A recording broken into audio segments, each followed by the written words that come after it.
mom, also known as my momager. Tonight would not have been possible without her. She made it look beautiful in here.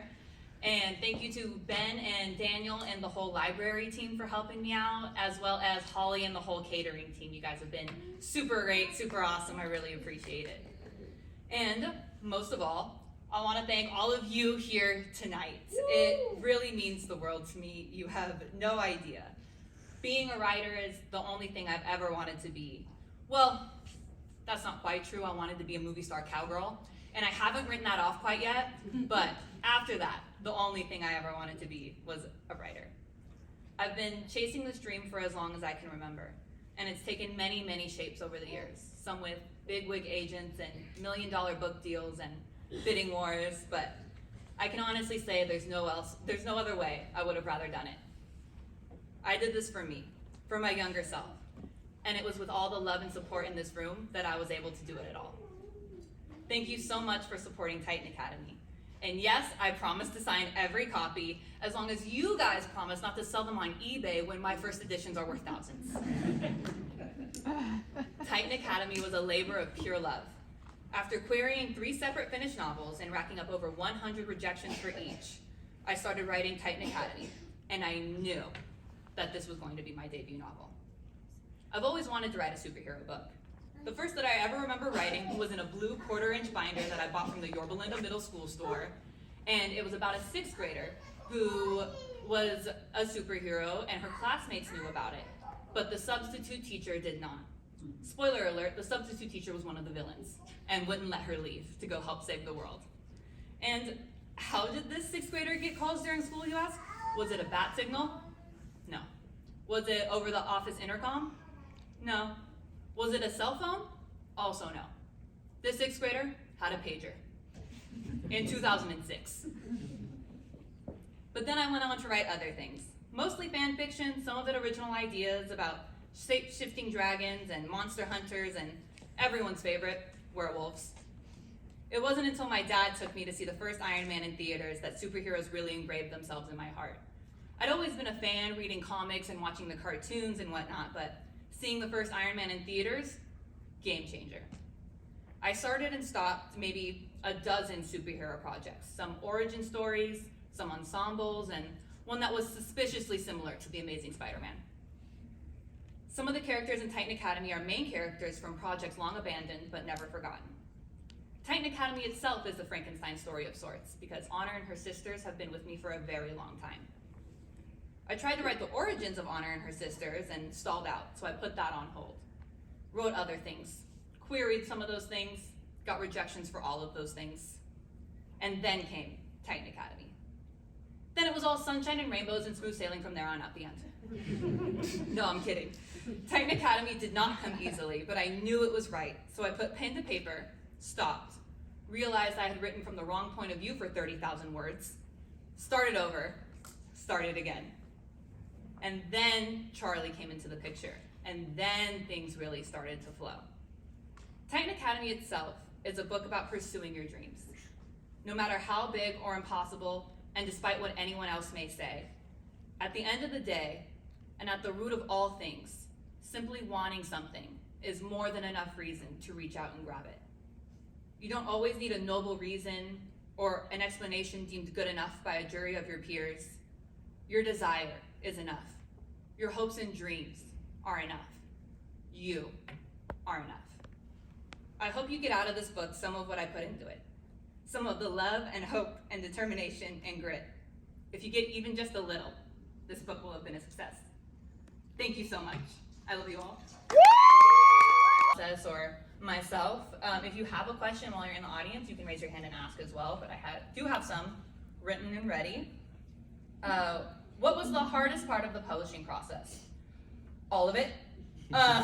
Especially the self-publishing process. I had to figure everything out myself, and it was a really steep learning curve. I ended up doing the cover myself instead of hiring a cover artist because that process was so complicated, and I formatted it all myself. I uploaded it all to the websites myself, put it in bookstores myself. So just the writing was the easy part. It was all of the administration that came afterwards that was the hard part. And then the next one.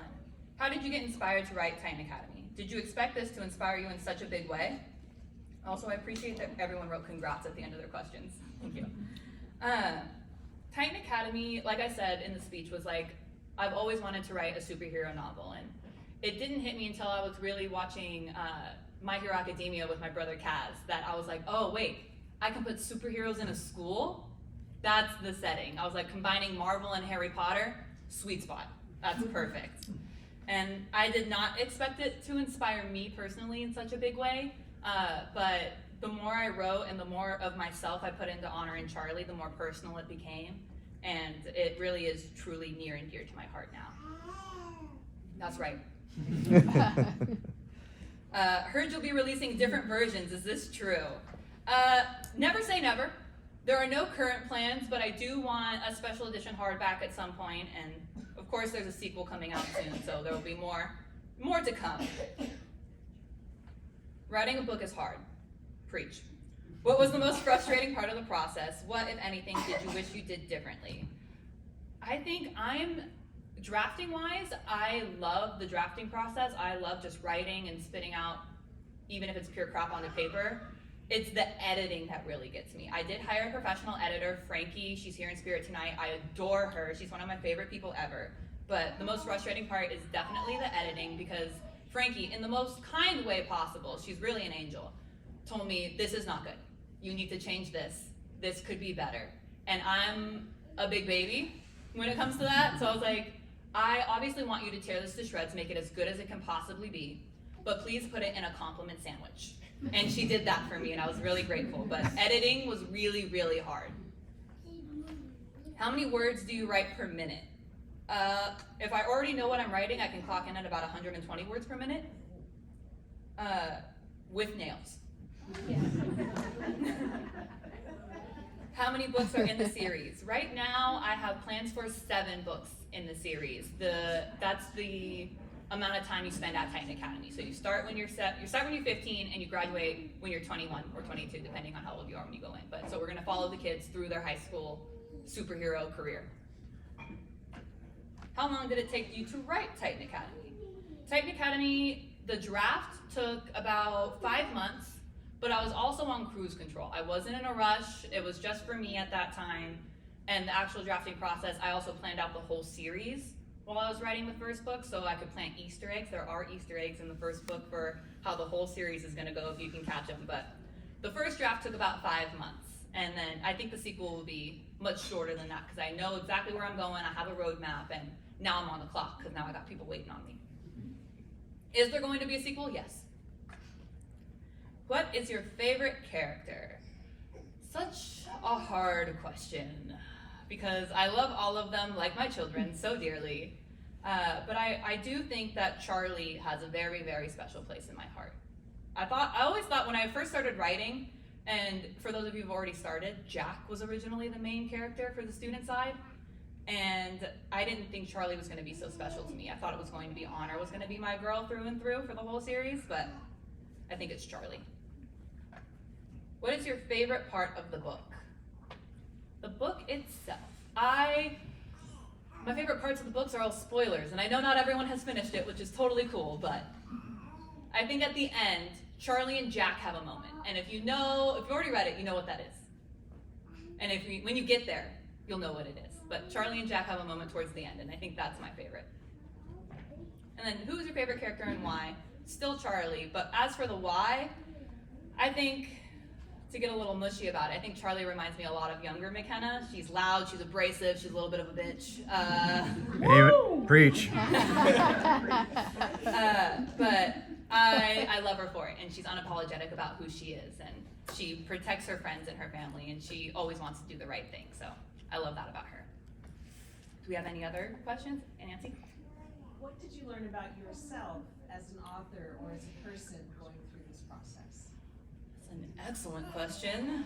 What did I learn about myself? I learned that I am capable of doing literally anything. Woo! Because the editing, the formatting, the cover artistry, it was so tough, and it was such a mess, but I got through it. We got through it. It's out. You're all here today with us, which I'm so appreciative for. And just honestly, the fact that I can do it, I always believed in myself, but believing and knowing are two separate things, as Santa Claus would tell you. But knowing, having that knowledge and now this experience that I am able to do this, it's going to make doing it the next time for the sequel that much easier. Thank you. Anything else? Yes? Who's? When will the sequel start coming out?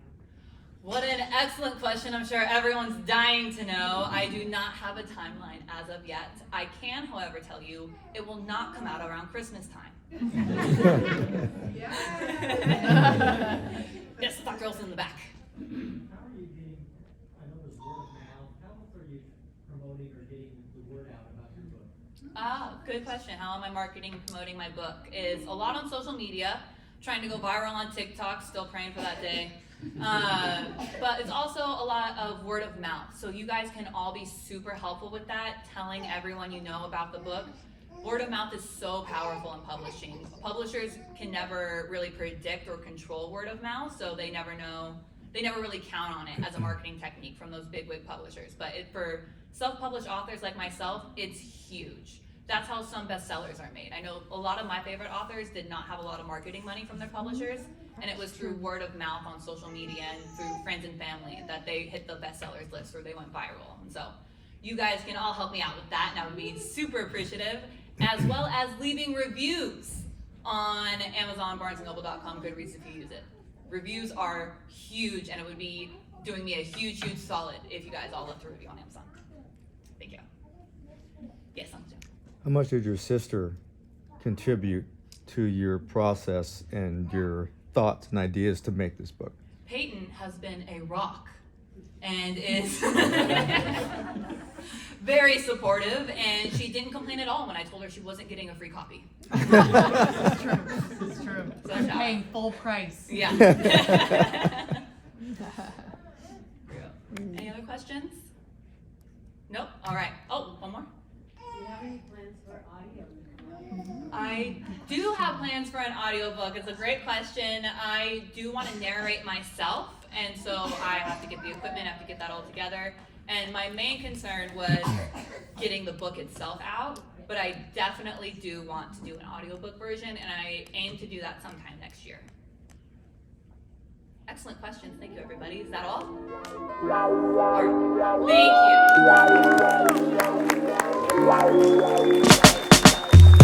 It's a 9 to 5, ain't got no time for you and I to get it right.